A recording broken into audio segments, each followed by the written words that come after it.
Assalamu alaikum and welcome to the conversation with me, Talha Ahmed. Today, we will continue with our theme that we've been discussing for the last couple of weeks. And in this show today, we'll be discussing about implications of the outcome of presidential election in the US. And to discuss this, we have two very important and distinguished guests. I will introduce them to you in a moment. But first, may I remind you that this show is for you, and we endeavor to raise your questions, concerns, and comments.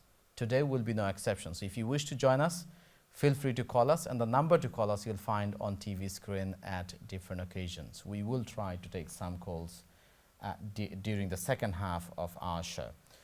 You can also watch this program on our Facebook page, TV1 UK, especially those of your friends and relatives who are not able to watch it on TV, perhaps because they do not have Sky or maybe because they are not in the UK. You can invite them to watch this program now on our Facebook page, TV1 UK, or at any time after this program finishes. So let me introduce you to our guest. First, we've got Nasreen Khan, a lawyer with international human rights law experience as well as experience of non-discrimination law. Nasreen, welcome to our show. Hello, good evening. We're also joined by Dr. Halima Begum, who is at present director of Runnymede Trust, UK's leading and perhaps one of the oldest independent race equality think tank, and also has extensive experience of working internationally in the field of international development. Dr. Halima, welcome to our show. Assalamu alaikum, everyone, and thank you very much for having me on the show. Wa alaikum salam. Halima, if I could start with you, US election always draws interest from people across the world, but this time perhaps it was particularly of more interest to most people around the world, and I'm sure you had significant interest. So what do you make of, or how do you feel about where we are and what we know about the election so far? Thank you. Great question.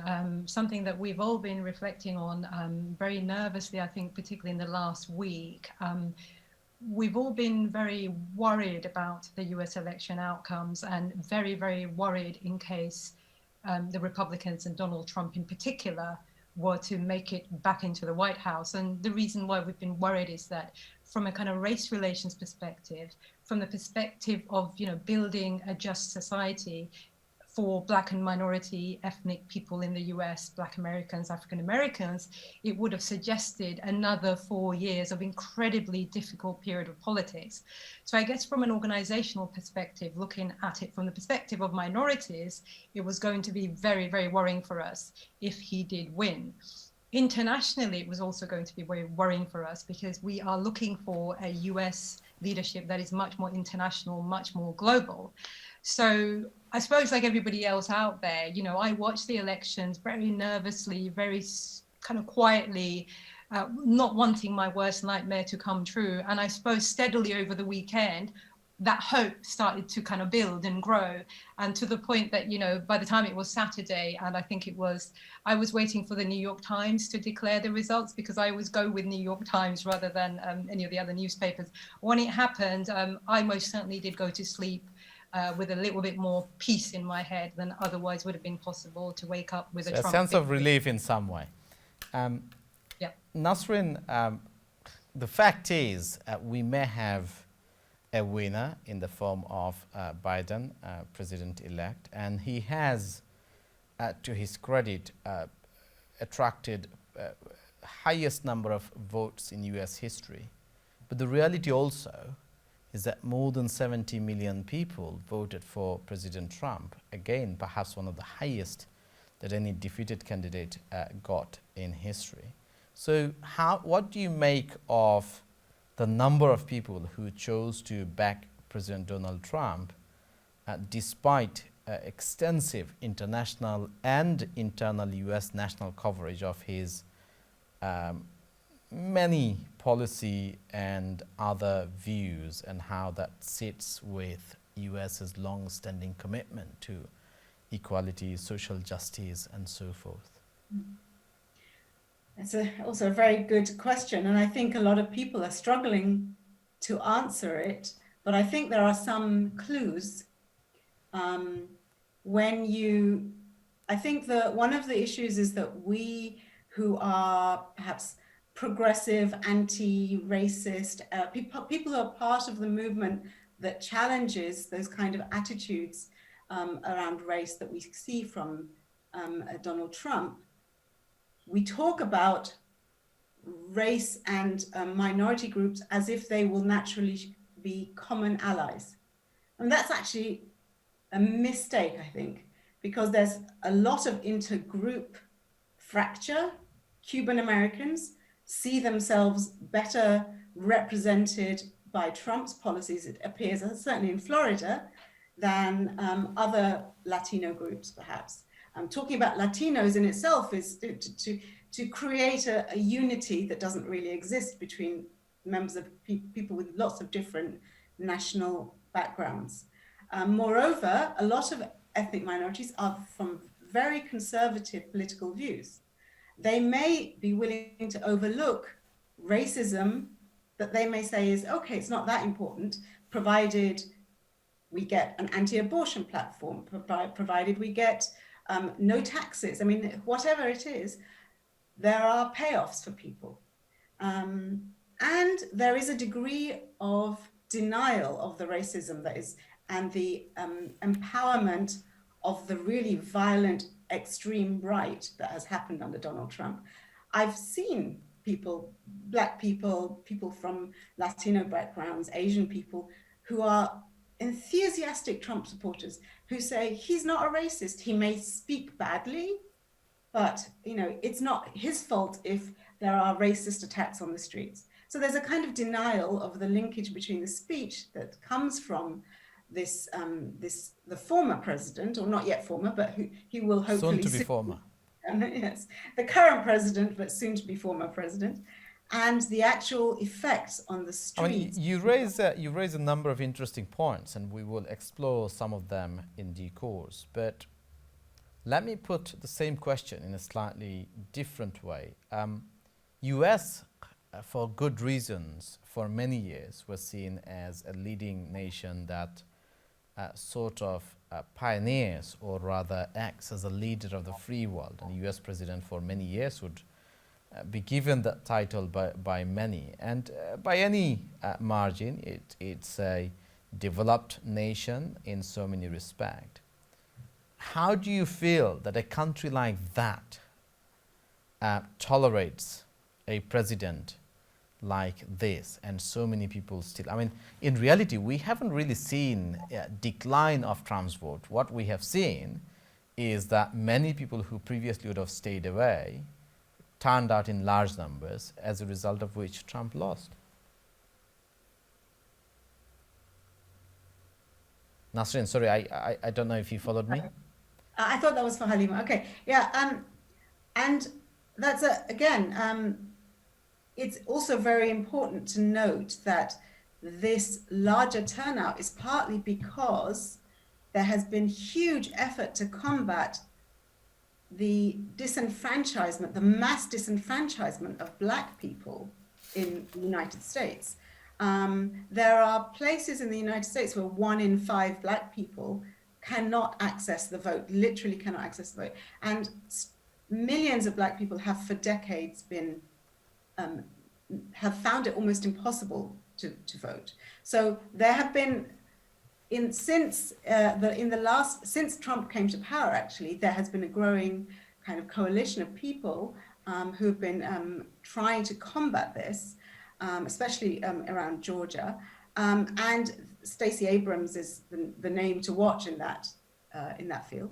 And that has helped get the vote out. But you're right, 70 million people, a record number for a defeated candidate, more than voted for Obama in the last time Obama stood. 70 million people voted for Donald Trump. If you break that down by the demographics, it's really only because Black people voted that Donald Trump did not get a sweeping majority. White people overwhelmingly voted for Trump. Right. I mean, Dr. Halima, in some of the states, for example, Georgia, which after a long time, a Democratic presidential candidate won, in places like Michigan, Pennsylvania, organizing at the grassroots was absolutely critical. And some would argue, in fact, there are already sort of debates in the US, most notably after an interview that Alexandra Ocasio-Cortez did it with, I think, New York Times, that the role that they played and how crucial it was, and it points finger at whether the Democratic Party machinery had been competent enough to win that election, or is it more owed to them? And I suppose the question I'm trying to ask you is that how do you see this mobilization, often by people who would not previously and still probably don't hold very senior political positions, but nevertheless ordinary people doing extraordinary things to mobilize? How do you feel about that? I mean, does that fill you with confidence, with hope? Yeah, I mean, so in my in the UK, I'm part of an organization called the Ella Baker School of Organizing. So that's an organization in the UK that works on that kind of democratic model of movement building, community grassroots organizing. And Ella Baker, you'll recognize, was the name of a Black female civil rights leader in the US. Yeah. We've replicated that kind of organizational model in the UK. So I'm very, very familiar with that movement building piece. What I did want to pick up on was exactly this point. If you are seeing greater numbers of people showing up to vote, irrespective of which way they're voting, I mean, frankly, so many additional people voted. So actually they were voting for the fight of their life, and everybody came out on both sides. So what you are seeing, I think, and I've really reflected on this, was a push from the Democrats to really organize from below. So actual fact, you know, voting, organizing, and campaigning from the people on the ground is what secured the Democratic victory. But equally, the Democratic Party was smart enough to understand that it couldn't do it in the same way that it fought its election in 2005 or the last time with Hillary Clinton. So I think the Democrats did reflect really hard on how it is that they need to win and win in greater numbers, because the Republicans and the Trump kind of effect, so to speak, on social media is quite significant.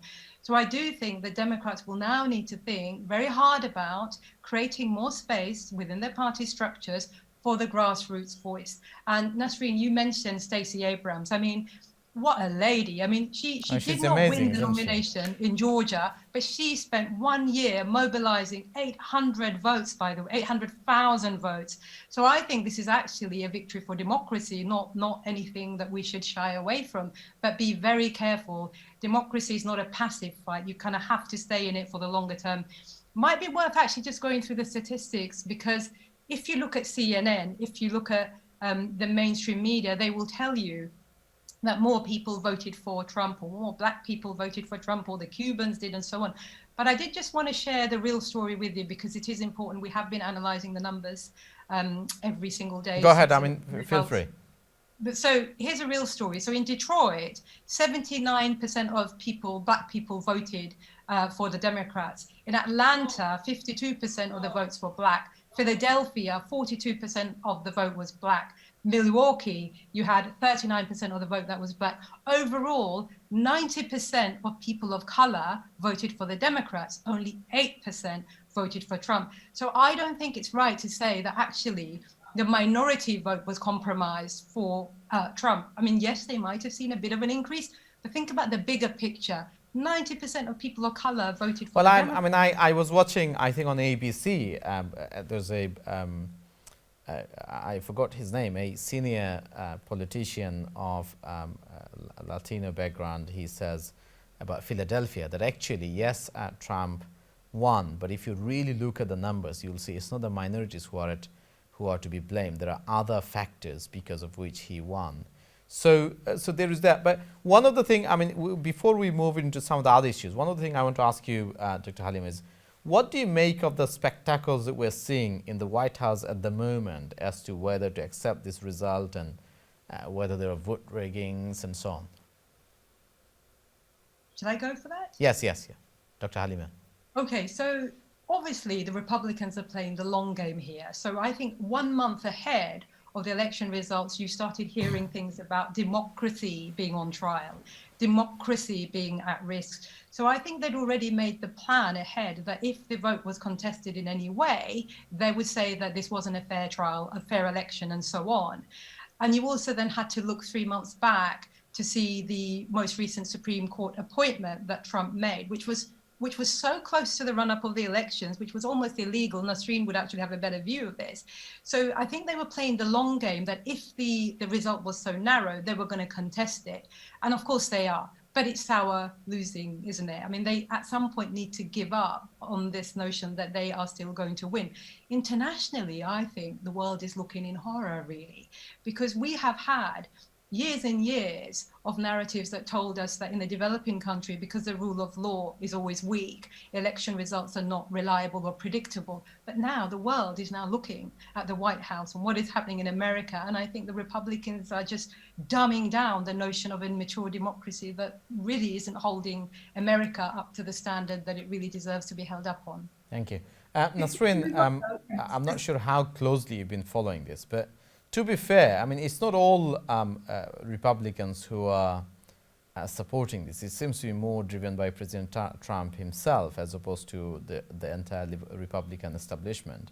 But what do you make of the legal challenges that we've been hearing about, some of them lodged, and how much do you think the Supreme Court appointment might, how much impact or role does the Supreme Court appointment might play or have in the overall outcome? Well, you know, one of the things that's been remarkable is the low quality of the legal team presenting the case for the Trump administration's contentions here. And there's been a lot of talk about this, comparing Bush-Gore in 2000. I was in the States by coincidence, during that election period, and it was an insane time.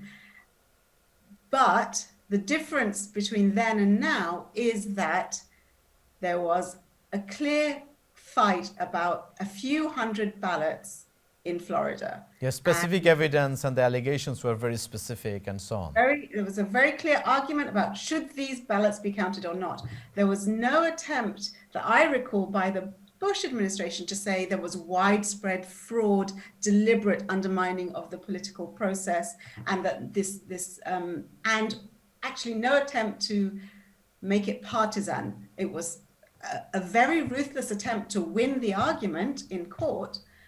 That is very different to what we've got today. This count these votes, but don't count those votes. I mean, legally, this already puts you on a very sticky wicket to try and argue that one set of votes have to be fully counted and another set of votes can't be. Secondly, but I think the point, Nasreen, I mean, I'm just mindful of the time, but the point is this. I think most people are aware that the allegations are not, I mean, if we don't say unsubstantiated, they're certainly not very properly supported and backed by evidence. But the question is, unlike Britain, judicial appointments in the US are mostly political, and most recently it drew attention when President Trump appointed a replacement in the Supreme Court. But do you, from where you sit and what you have followed, do you think that the appointment of judges on political consideration is really going to play much part in the outcome of these legal actions, given what we know about their weak evidential base? I mean, I remain optimistic because the cases that have come so far to the federal courts have all been thrown out. I think one very minor, let's call it a win, during the night of the count, one of the nights of the count, was allowing observers to stand closer to the people who are counting the ballots.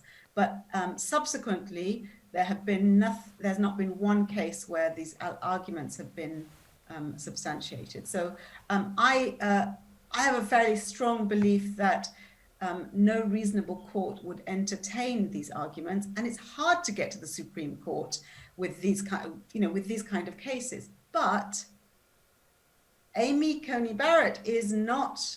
She's one step removed even from the most right than Brett Kavanaugh. If you think of him as a right-wing judge, she has criticized some of his judgments in the past that basically set aside some of the very political decisions by Republicans on voter registration.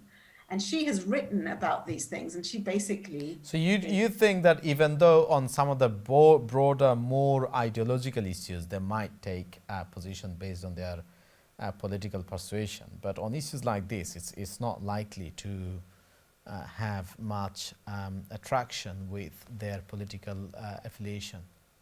I think the Supreme Court retains a sense of itself as above the day-to-day politics.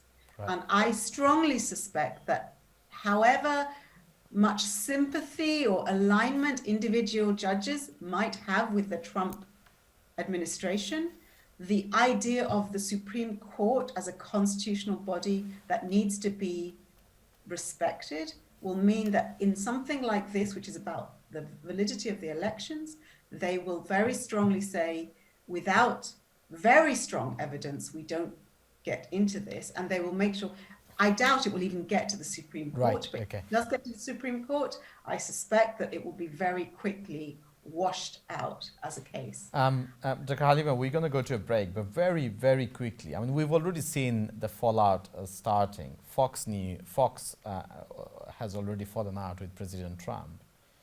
So would our viewers be fair in thinking that no matter how many cronies he may thought he appointed in different positions, the likelihood is that President Trump is not going to really get much traction with them to pursue his, one may call vendetta against electorate? I think we need to be very careful about what Trump does next. So one of the reasons why he's fallen out with Fox News would have been because, you know, he's openly creating a vendetta because he no doubt wants to open up a, you know, alternative TV business, Trump Right. News, for example. And I think this is the lesson to learn and really watch out for. Trump was successful because he created a social media world where people were made to feel as though they were left behind because they were white. It's very important that we actually organize around the fact that he will create more stigma and hate and create more divisions between our groups, and he will do this through the media. Now we need to organize and make sure that we use our media channels to argue for unity, not divisions. And that is the only thing that I'm worried about, that although he won't operate on the political field, so you he think will this create whole new thing, channels. you think this whole thing may be more than just election? It may be posturing to position himself for strategy beyond White House. Well, like I said, I mean, he plays a long game, right? Yeah. So when he appointed the last Supreme Court judge, that wasn't an accident. No. When he started saying that democracy was on trial, that wasn't an Or accident. indeed fake news and so on. All of that. I mean, this is a long game. So I think he will set himself up as an alternative leader and a demagogue who's speaking on behalf of apparently the left behind communities because they're left behind because they're white. What we need to do is show that actually people are left behind in the UK and in America because there are no jobs. You could be left behind and black, left behind and white. We need to create more opportunity and not more division and hate. And that's what we need to guard against. Not fall for his plan. Thank you. We're going to take a short break. And after that, we will explore some of the other issues related to US election in more details. But just very quickly, we're talking about US presidential election, and we're exploring what are the implications of the results that we have seen. We're going to take a short break, but do stay with us. Assalamu alaikum and welcome back to The Conversation with me, Talha Ahmed. And we're joined by Dr. Halima Begum from Runnymede Trust, and also Nasrin Khan, international human rights lawyer. We are talking about US election and implication of the result that we have seen. In this episode, we would look at some of the broader issues, including some which perhaps going to have implication far beyond. Nasrin, if I start with you, one of the points that you raised before the break is that there is a tendency to sort of lump every minority together as one homogeneous group, when in reality there are significant issues. So you could be a minority, economically very successful, And you may prefer to have Republicans because they have lower taxes. And some of them, for social conservative reasons, may find a Republican president more appealing. But one of the things that some people also say is that if you leave aside the emotive language, and if you actually look at the track record of Republican presidents and the Democrat presidents, you probably wouldn't see a significant difference in terms of whether it's issues to do with police brutality, whether it's to do with discrimination, whether it's to do with foreign policy. How much sympathy or lack of it do you have with that argument? I have a great deal of sympathy with that argument. I mean, the persistent problems faced by minority communities, particularly African Americans, the persistent wealth gap, high numbers in prison, poverty of education, access to healthcare, these issues have not significantly changed in decades. And I have a lot of sympathy for people who feel that their vote is taken for granted by the Democrats. And in fact, that has been, you mentioned AOC a little while ago, Alexandria Ocasio-Cortez, and one of the points she made just after the election was Black people and minority voters have been taken for granted by Democrats, and you're going to have to push harder on the inequalities that they face if you want the next generation to keep supporting you. And there's a lot of activists behind the current Black Lives Matter movement who are not convinced yet. And I think there's a real danger for the Democrats that they rely, their backbone of their support has been African-American votes. And that is not something that they should rely on if they don't see some real changes happening soon. And by the way, Obama was a great symbol of change, but the reality of the change that happened under him was limited. And a lot of African-Americans felt betrayed, actually, because they felt that he was very careful to appease white people, that he wasn't an aggressive Black man. So he didn't talk about issues that affected African-American people and poor and marginalized people as much as they had hoped he would. So I just felt it was important because Obama is such an important symbol of change, and yet the reality fell so far short. Dr. Halima, on very similar lines, I mean, in our lifetime, we've seen more perhaps more Democrat presidents than Republicans. We had Clinton for 8 years, we had Obama for 8 years, and Obama really was much cause for excitement. First ethnic minority, first Black president, and he had great oratory skills. And yet, after 8 years of Obama administration, we ended up with Trump. So how optimistic are you that a Biden presidency, beyond the nastiness and beyond the emotive language deployed by President Trump, are you confident that a Biden presidency is actually going to address some of the underlying issues? So, yeah, sorry. Yes, it's you. Carry on. Oh, yeah. So I think there is a lot of worry that the Democrats won't go far enough on maybe a progressive agenda. I agree with Nasreen, but I think most of us can at least agree that we all breathed a sigh of relief because at least Trump was going to not be here. So if we work on the assumption that do no harm, there is no more harm going to be done, then we can build upwards. And I'm really grateful for that because actually, if Trump did stay in power, I think we would have seen more harm caused. Now, in any world of work, I think we have to agree that doing no harm is a good thing. Now, I hear what you say, but the difficulty... Working out from that, I'm not saying that that's enough. But I think we need to work up from that. And I think the Democrats cannot take for granted that the large numbers of Black voters that came in their support and in defense are always going to be there. So I think the Democratic Party needs to give back more. Yeah, so I mean, one of the points I wanted to ask you, following from the no harm, but the trouble is this. You had Obama, who caused huge excitement, and he came... he won the first time, almost as an outsider, came with almost like a storm and took everyone by surprise. And it must be the disappointment with his presidency, because of which 8 years later, somebody like Trump, of all people, won the election on openly racist agenda. And this time, if Biden doesn't live up to that hope, that expectation, this is surely is going to do huge harm to people's confidence to turn out and organize in the future. I think that is a very mature analysis that you've presented, because, you know, the hopes were raised with Obama, and the promises were not seen through in terms of social justice and what would have been better for our communities. And therefore, the response back was almost a reactionary response. So, you know, I almost expected to see a very reactionary white leader elected after Obama, because in some ways politics kind of moves in that pattern, doesn't it? Yeah. So you go for a progressive, and then you've left behind another group of people who do not see themselves reflected in what is the current leadership, so they vote differently. So partly I think that was a result, but also, as you say, the Democratic Party did not build out to the grassroots and give back.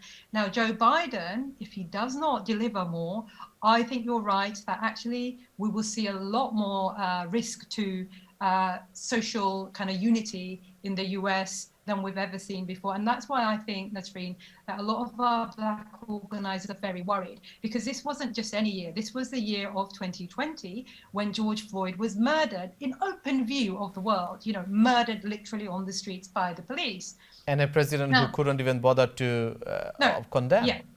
Right, exactly. So this was also a protest vote to say enough is enough, and our generation won't put up with that. Now, Joe Biden, he's got to respond to that, because he did not come to be elected in office on a free ticket. He has to deliver. And I think also all eyes are on Kamala Harris as well, right? Because actually, she also represents that hope that Obama kind of promised us. What we're now seeing is, you know, will she deliver as well? And already on her election pledge, she, you know, her opening speech when she won, she did say, I may be the first woman of color to be elected vice president, but I certainly won't be the last. That, I think, is also a difference of tone and politics from what we saw before.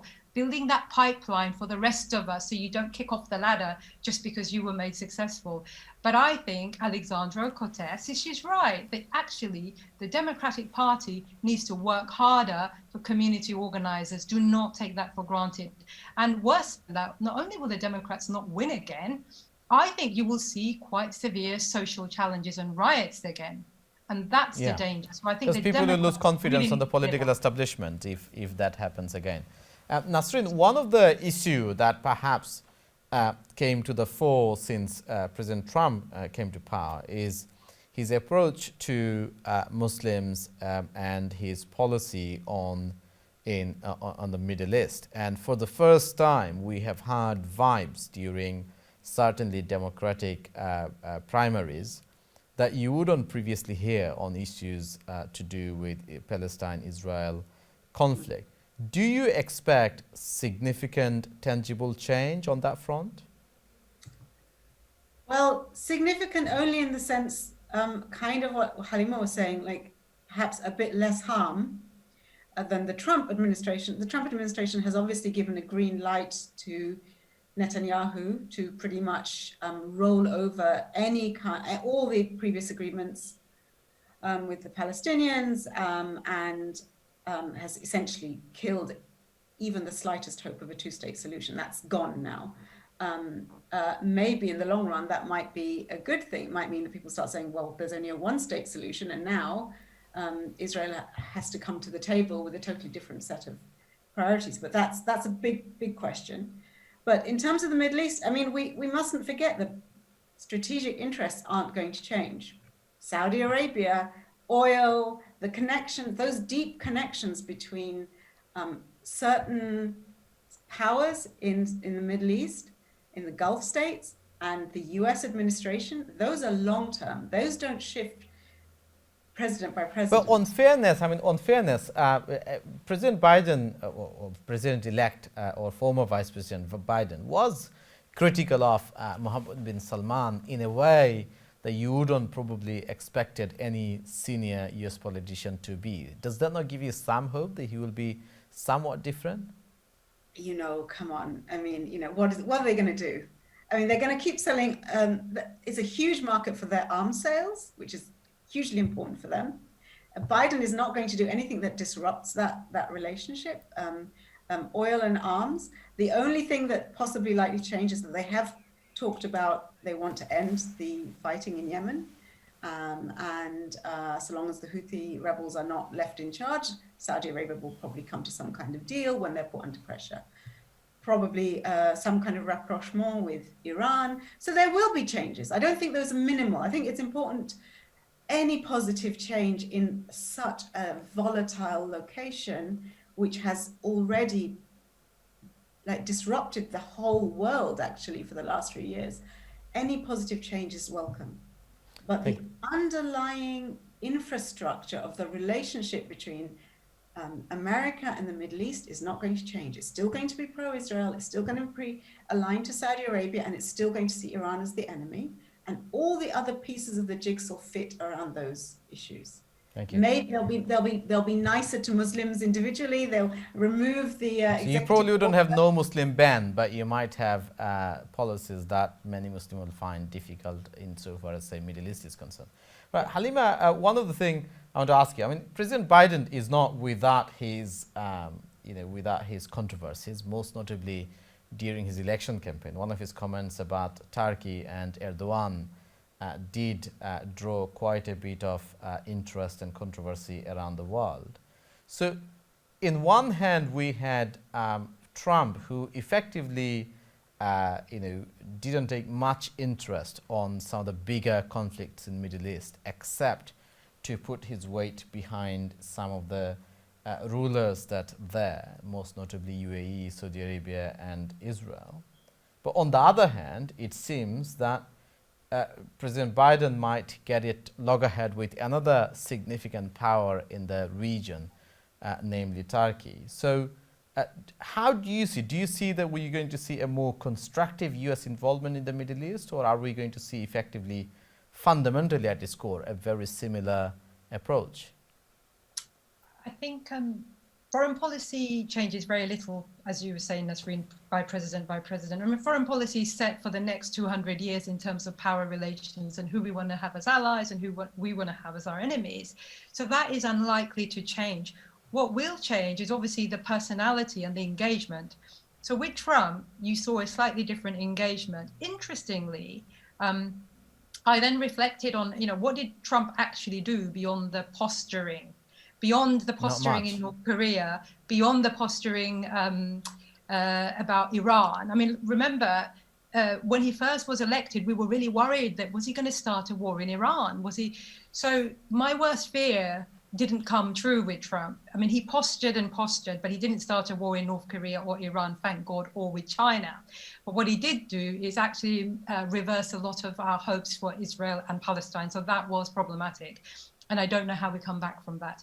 But he was so focused domestically that he had no interest in the world. So in a way, it was like, okay, so he's so focused on the domestic vote in the UK, he kind of ignored the world. Sorry, in the US, he ignored the world. With the Democrats, because they're much more internationalist, I think they will be more interventionist. So I remain a little bit worried that the Democrats will actually become more interventionist in the world in a way that is not helpful. So under Obama's leadership, for example, we did see more military engagements that were not helpful, really, in many parts of the world. Yeah, I mean, there was a dramatic escalation of targeting using drones and so on. Right. But one of the things, I mean, people argue on both sides, but some argue that Kamala Harris's, inclusion or election as VP might go some way to sort of bring, bit subtle, but some change in how US have conducted itself on foreign policy issues, especially in the Middle East. Do you see, and some would say that she's as close, for example, to Israel and AIPAC as anybody else. What do you make of that?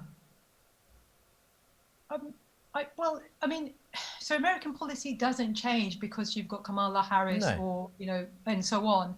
But what I think we have seen from her is an early signal that she's willing to look at the issue of Palestine. So yes, she may have to go with the kind of Israeli position in terms of allyship, but she has, you know, in the first week of her winning the top seat, she has indicated that she wants to look at Palestine. Now, I can only remain hopeful of that. But what then happens in US politics in terms of lobbying, push and pull, a lot can change. So I think the Democrats really need to put the pressure on the party to make sure that we see a progressive engagement on Israel and Palestine, and not one that is set to kind of follow the Trump lines, really. But it's hard work. It doesn't just happen. And that's why I think community organizing and grassroots organizing is so important, because you cannot take for granted that the Democratic leadership will deliver on a progressive agenda. You have to hold them to account. And that is why I would like to see the more grassroots parts of the Democratic Party have a voice and a place in the kind of frontline government and a cabinet that Biden puts together. It is not clear yet who is going to be at the top table with him. I'd like to see a more inclusive Democratic leadership team. Thank you. And Nasreen, coming more closer to home, we've seen, for example, Trump presidency was almost used as a trump card to show why Brexit may not be all gloom for us. How do you see us, or in Britain, how we might be affected insofar as, let's say, trade is concerned because of the election results that we have seen in the US? Yeah, I think it's been very interesting, the discussion, because there has been certainly a strong sense that Biden and his team personally dislike Boris Johnson and the Brexit. The Brexit project is very much against their priorities, by big contrast to Donald Trump. On the other hand, Brexit is now no longer a reversible deal. It's going to go forward, and the Americans will work in their national interest to extract the best deal they can from Britain. There's a very strange idea amongst some discussions by Brexiters that somehow the Americans are our pals and they're going to kind of give us a great deal. This is a cutthroat business. They want access to a market, and they want to make as much money for their manufacturers as they can. But leaving aside personalities, surely you will agree that a Biden presidency is likely to operate more objectively and engage more constructively than a Trump presidency, who made America first his cornerstone of engagement with foreign countries. I think the consistency and the kind of rationality of the policy will be a relief to everybody. But I think it's very clear that Biden's strategic priority is building the bridge with the EU, which is a much more important, as a multilateral body that can represent a big power bloc. It's an important... And it's a bigger market. EU is a much bigger market than the UK. And if you're trying to build power blocks that balance China, then you need a big, partner. Britain is simply not big enough to be that important. It's still important to have a trade deal, but Biden has made very clear that anything that risks the Northern Ireland peace process, the Good Friday Agreement, will be vetoed. I mean, they said, we're not going to, that no trade deal if the Good Friday Agreement is breached, period. That's the quote. So that's very clear. And this internal market bill cuts right against that. Now, maybe this is people pushing as hard as they can now, and then later on they'll, it's positioning. The first negotiation. Yeah. But yeah. Halima, one of the questions I want to ask you, is the last perhaps, looking at the time. Trump effect was felt in the UK in terms of some of the more aggressive, more open, prejudicial tone politicians adopting, and some accuse, for example, the ruling party in Britain as pandering to the right. Do you think that we're going to see any impact of the US election in terms of the tone of politics in our country? Absolutely. So, as soon as we saw that result, my expectation was that it wasn't going to be okay to be racist anymore at the highest levels in UK government. It's not a good look anymore. And I think Boris Johnson's government would have looked there and thought, okay, 3 things. We need to be very clear that it's not okay to be racist anymore, because we saw what happens to racist leaders. They get elected out after Black Lives Matter, and that is going to happen to us as well. So I think there will be a kind of restraining of racist views being openly carried through as though it was open season to be racist. That is a welcome move. You'll also probably see, as Nasreen was saying, slightly more measured response to a Brexit deal that figures Europe as opposed to the deal that was on the card with Trump's. And I think that has been very disappointing for the Conservatives. And I think on the whole, you will also see a different Conservative government that is thinking very carefully about how we manage the coronavirus. One of the reasons why Trump actually got voted out was because he did not deal well with the deaths from coronavirus. And I think Boris Johnson will be looking very carefully to see how they respond in the next few months. So I think good things will follow from the US elections in the UK in a direction that we want to see progressive politics moving towards. And one last point from me, going back to Kamala Harris again, leaving aside what tangible policy outcome we may see as a result of her election, how big, from a symbolic point of view, do you think her becoming vice president is, both to minority people, especially women in US and in the UK?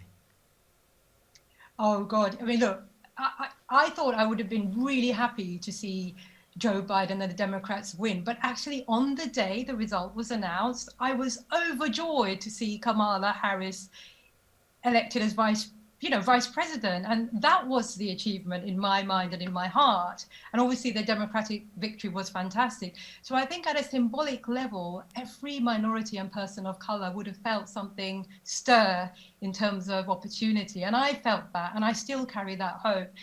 If you remember, there's a saying in US politics at the moment that Rosa Parks, sat on a bus in order to create the civil rights movement. In between, there was Ruby, who basically walked to school because she wasn't prepared to go to an all-white segregated school, right? And then Kamala ran. So it's fantastic. Like Rosa Parks sat. So you think this is going to have a huge boost for confidence and hope and aspirations? Yeah.